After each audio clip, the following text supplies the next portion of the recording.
afternoon. You're with me, Tanima Biswas. We'll, of course, be tracking all the updates coming in from across the country. But first, let's take a look at the big international news that we have been tracking for the past few days of the turmoil which is currently going on in Afghanistan.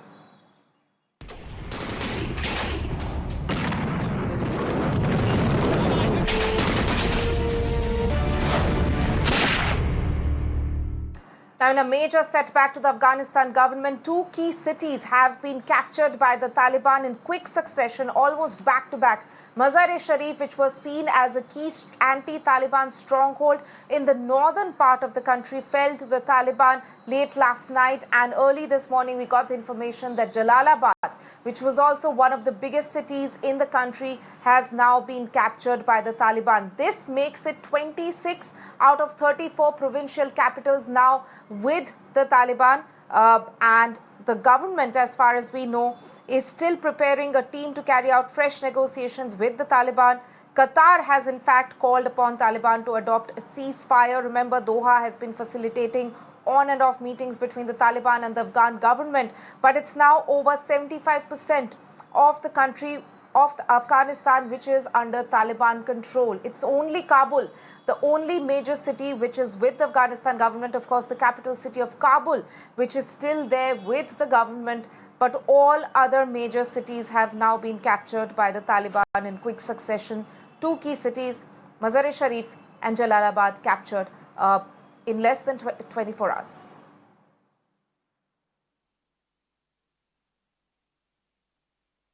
If we see, as Taliban draws closer to Kabul, thousands of people are fleeing Afghanistan at the same time. Kabul International Airport is witnessing a huge rush of people scrambling to leave the country. Afghan Airlines, Ariana and Cam Air have every seat booked for the next few weeks, at least a week. Meanwhile, several countries are rushing to evacuate their citizens from Afghanistan. America sent its troops, nearly 3,000 of them, to help in the evacuation. Similarly, Germany, Czech Republic, Britain and Canada too have sent their troops to airlift their citizens out of Afghanistan.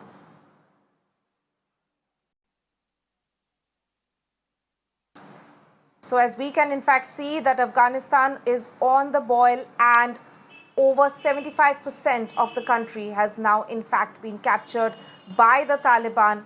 This is a very difficult situation for the Afghanistan government, which has tried out different methods. They have offered sharing of power to the Taliban. They're still continuing with the negotiations, and diplomatic ways are, of course, the only way forward at the moment, because despite the fact that the US has in fact been saying in the past, the US President Biden, as he's pulling out all troops from the country, said that he feels that Afghanistan is capable of fighting for itself. But what we can in fact see is, over the past few days, in just a few days, in less than a week or so, major chunk of the country being captured by the Taliban forces.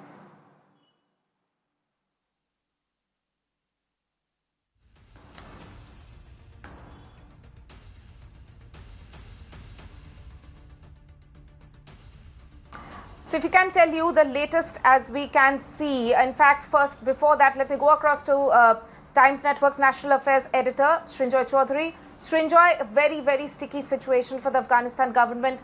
Jalalabad gone, Mazar-e-sharif gone in quick succession. It's a very sticky situation. What's the way forward here, according to you? Well, there is no way forward except a diplomatic solution, if that is still possible.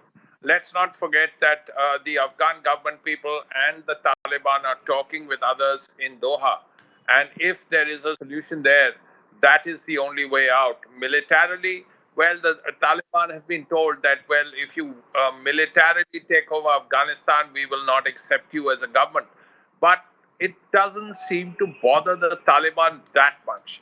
They are bothered to some extent, but not to a really large extent, which is why, as you see, there is only one big city left to be taken by the Taliban forces, and that is Kabul itself.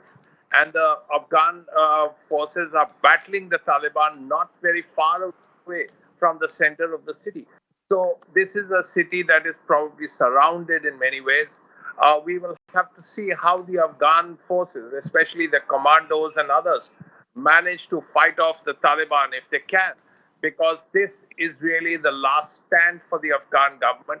And the only hope, perhaps, is the fact that there could be a diplomatic intervention. Beyond that, there is really no way out for the current government. That and also, Srinjoy, what would you say about the fact that Jalalabad and Mazar-e-sharif, two key cities, have been occupied back to back? This also shows that, of course, on the one side, Afghanistan government very poorly prepared, but at the same time, the fact that there's been a clear path that the Taliban had charted out, they have now blocked the eastern part of Kabul by capturing Jalalabad as well. So clearly, Taliban going ahead with its plans in a very methodical process. The point that can be made is the fact that to take a city which is well defended, is very difficult, in the sense that there is often street to street fighting. There people fight for rooms in a house. Now, these cities are falling in a day or 2 days, which is actually a surprise. So the question is, what is actually happening on the ground? Are the soldiers, the Afghan national soldiers, properly equipped? Are they properly fed? Do they have enough ammunition? These are the questions that automatically come up.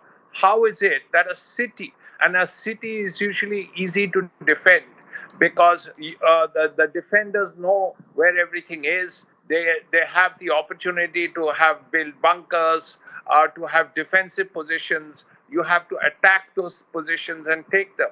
It can take a long while. And yet, as you rightly said, Mazar-e-Sharif falling very quickly, Jalalabad falling very quickly, even Herat and Kandahar fell fairly easily, and places in the north where the Afghan army was supposed to be strong and the Taliban weak, like, for instance, Talokan and Kunduz, they've all fallen. Right, Srinjoy Chaudhary there. Thank you so much for bringing us your perspective. I'm also joined over the phone line by Ms. Indrani Bakshi, diplomatic editor of the Times of India. Ma'am, thank you so much for speaking to us here on Mirror Now. Ma'am, as I was also asking Srinjoy, the fact that we have seen over the past few hours itself, two big cities have fallen in quick succession.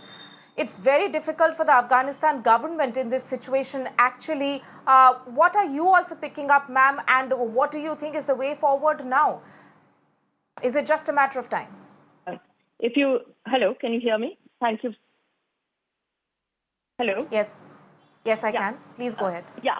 So, look, we've seen President Ashraf Ghani speak yesterday, sort of trying to boost the morale of troops and promising to remobilize against.